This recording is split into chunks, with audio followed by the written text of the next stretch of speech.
Okay, first dates can be really confusing because we have all these excitement expectations that we're looking forward to, and yet it's also confusing because we think, well, how do we actually know that this isn't going to be a time waster? How do we know that this guy is actually going to be someone that we want to have a second date with? So stick with me and I'm going to give you 8 things to look for on the first couple of dates.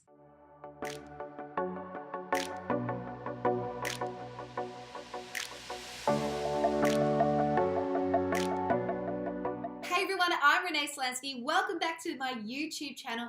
I'm a professional dating and relationship coach, and I help women from around the world find and build the relationship that they desire and deserve, whether it's a relationship with yourself or with an awesome man. Okay, I want to talk about first dates because there seems to be like such a complicated process nowadays because, 10, 15 years ago, we used to just go on a date and then we usually just work out whether or not that was the right person for us. And now it seems to become this kind of event which we overanalyze, we overthink, we overstalk before we've even gone on the date, and we have all these unmet expectations about, and we just seem to kind of flunk out on, okay? Dating is not meant to be that complicated. So what I want to do in this video is I really kind of just want to strip it back to the basics, and I want to give you 8 actual things that you should be actively looking for in the first couple of dates. Because what that's going to do is it's going to give you a real indication whether or not you should continue to date that person, whether or not you're even dating for the right reasons. Okay, so let's jump into it right now. The first one is this. There are 4 C's of dating. It's a little bit of a concept that I came up and is what I actually teach in one of my online programs as well. And if you want to know more about that online program, I have put the link in below. So the 4 C's are this. The first one is connection. Do you have some sort of connection with this person? Now, in this day and age when we're constantly on dating apps, having a connection with someone through a screen doesn't mean that you're going to have a connection with them in real life. So get off the screens, get off the apps, and actually go on a real date with them, because it's the only way you're going to know if you're going to have some sort of chemistry with that person. Now, of course, chemistry or connection does not equal compatibility, but at the same time, it's important to have some sort of spark there with somebody, because it means that you're going to have a physical attraction to them, and it's something that makes a relationship far more enjoyable. It's a part of a relationship that makes it fulfilling as well, and it means that you've got some sort of reason to want to see them, okay? It's involving your emotion and your heart as well. We don't want to just always be thinking with our head all the time. We can have both. So the first thing to look for is connection with them. Do you feel some sort of spark? Do they emotionally stimulate you? Do you get excited when you meet with them and you have easy sort of conversation and you just really seem to be able to connect as such when you're talking to each other? The second one is this, compatibility. Compatibility is something that you will only really get to know if it's actually there over a period of a couple of dates. But you should really get to know after the first 2 to 3 dates, even the first date, whether or not there is some sort of indication that there can be compatibility there. For example, if you are going on a date with a guy who he openly says to you he doesn't want a relationship and he never wants to have children, and those are 2 things that you want, then you're not really going to be compatible, and it's not your job to try and convince him otherwise, okay? So what are you both interested in? Do you have similar interests and tastes in hobbies? When you're talking about your life, because, dating is about going out there and getting to know each other for who they are, not who you want them to be. Do they have similar interests? Do they want the same sort of things as you? Are they on the same page with where they are right now, okay? Not 5 years down the track. You don't even know that person. It's really about, getting a couple of indications from the first few conversations and the first few dates to work out whether or not you actually feel that you both want the same things. The third thing is this, consistency. It's really important to look at what that person is consistent in. If he's a guy that is constantly all over the shop, or he says one thing and then he does the opposite, or he's always canceling, or he's always texting other women and he never really seems to be transparent, or he's always angry, or he's always drunk, or whatever it is, his level of what he's consistent in, or what, the actions and the words that he's consistent in, will really give you an indication further into his character and his intentions for that relationship as well.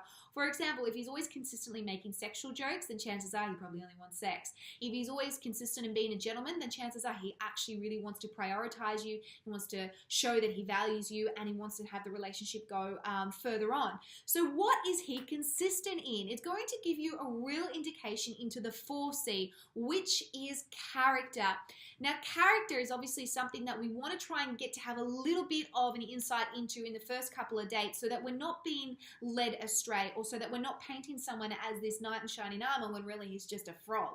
People do things and they reveal who they are without even realizing it through subconscious actions and subconscious words.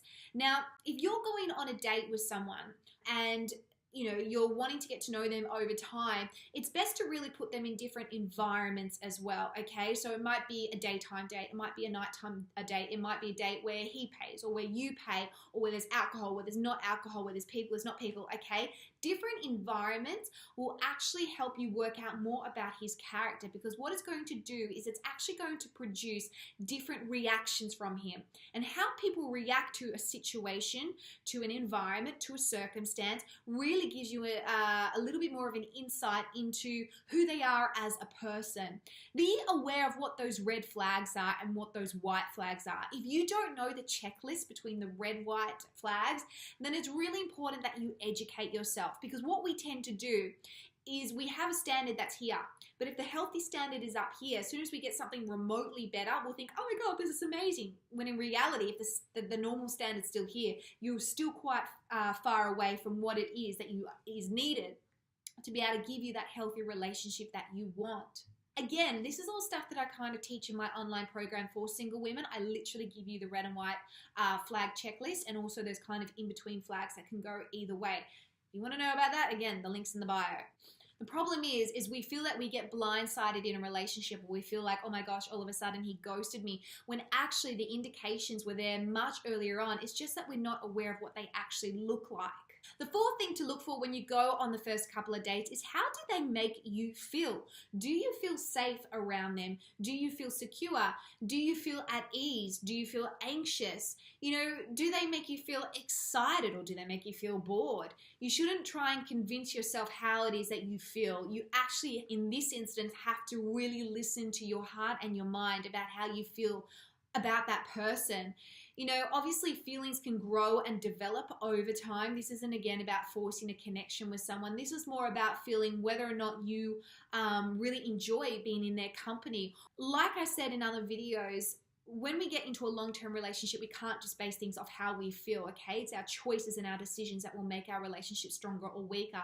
But when we're first starting to date someone, you do base it off how you feel. Because if you're trying to force feelings, then there's not really any point, because you're not being real with yourself or with that person. Number 6, is it fun? When you go on a first couple of dates, ask yourself, are you having fun? Dates are meant to be fun. They should be exciting. They should be something that you're looking forward to.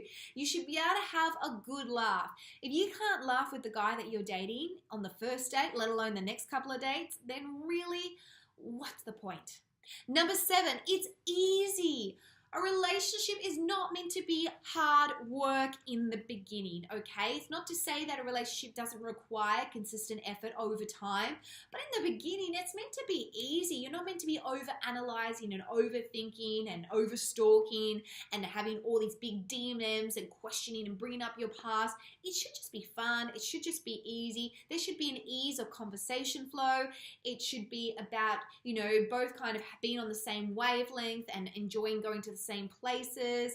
There shouldn't be any big heavy conversations, or them saying one thing and then it all gets a bit complicated, and before you know it's all gone a little bit awkward.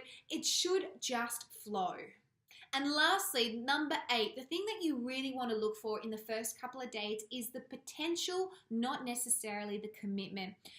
You don't really know this person, okay? And if you're too focused on the commitment, what's the point? Because you can have the commitment, but you might not have the character to go with it, okay? So it's more about exploring the potential with that person. Again, do you have that connection? Are they someone of good character? Do they want the same things as you? Are they someone that is going to be in the country, so they actually, want to have a serious relationship? It shouldn't be focusing too much on, well, do they want to get married 10 years time or 6 months time or something like that? Are they the serious relationship type person?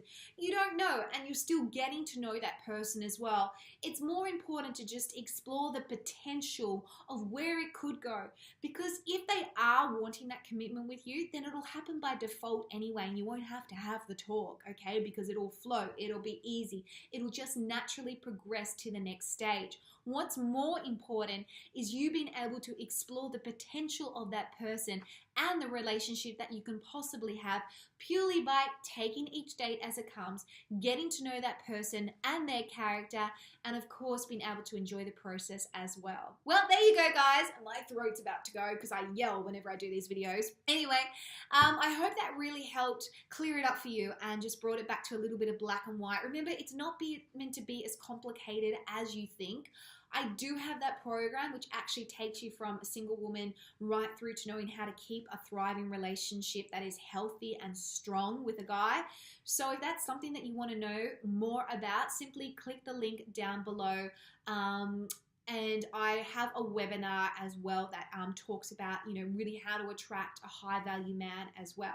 So in the meantime, have an amazing day. Don't forget to subscribe to my YouTube channel. In the meantime, if you have any questions, simply pop in a question below or send me an email to hello@reneeslansky.com and I will try and answer your emails or do a video to answer your questions as well.